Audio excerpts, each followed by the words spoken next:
Hi, dear brothers and sisters in Christ. Let's dive into the Word. Today's Gospel is taken from Matthew chapter 13, verse 47 to 53, where Jesus tells the disciple the parable of the net. So Jesus says, "Again, the kingdom of heaven is like a net that was thrown into the sea and caught by fish of every kind. When it was full, they drew it ashore, sat down, and put the good into the baskets, but threw out the bad. So it will be at the end of the age.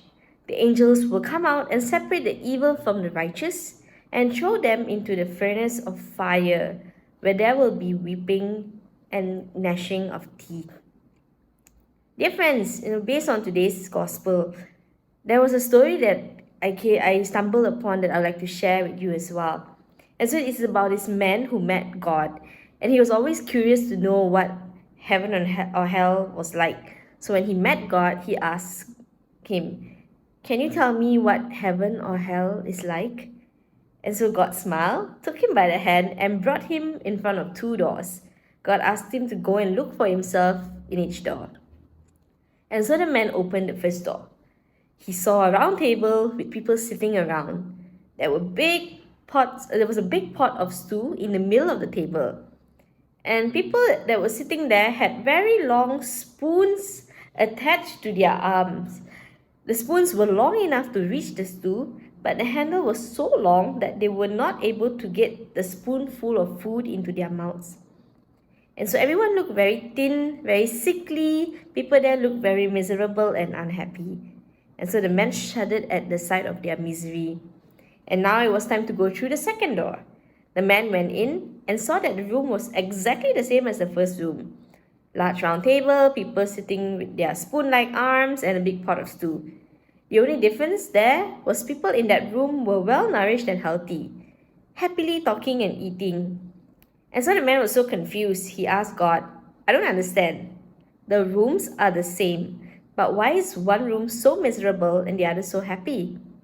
And so God explained, "You see, those long spoon extensions are long enough to feed others, but not short enough to feed yourself."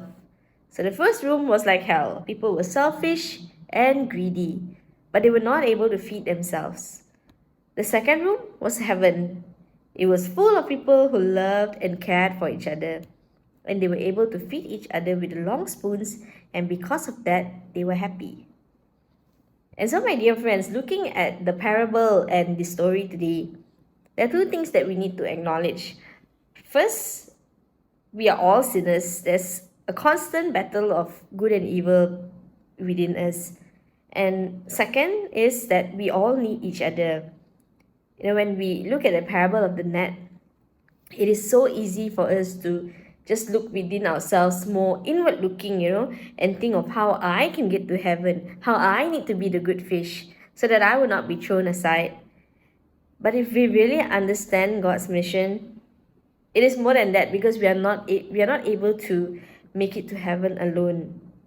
We are called to be fishers of men and try to bring as many souls we can with us, because heaven is not just a room filled with white clouds and light rays.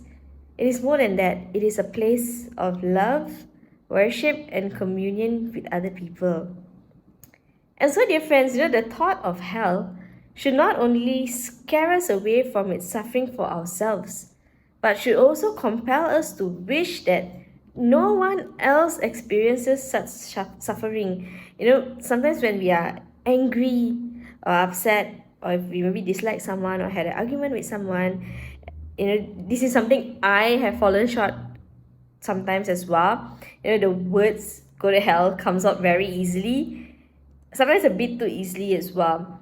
But listening to the gospel today, even something that I need to reflect on as well is, when I say those words, do I really mean it? Do I really want that person to go through that suffering and go to hell and suffer like that? Or how can I try to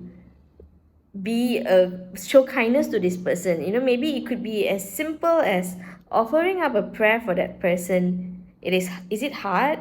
Yes, but is it right? Yes. Because the evil one, he's out there trying to tempt us all the time. And sometimes it's so easy to take the easy way out, to give in to our anger.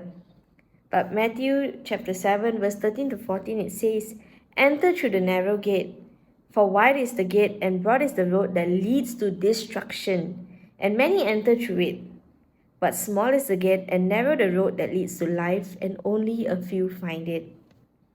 And so, my dear friends, today let us strive to be like the people in that room of heaven, to be long spoons of kindness and compassion to our brothers and sisters, so that we can support one another to journey towards our eternal home together. Have a blessed day, dear brothers and sisters, and God bless.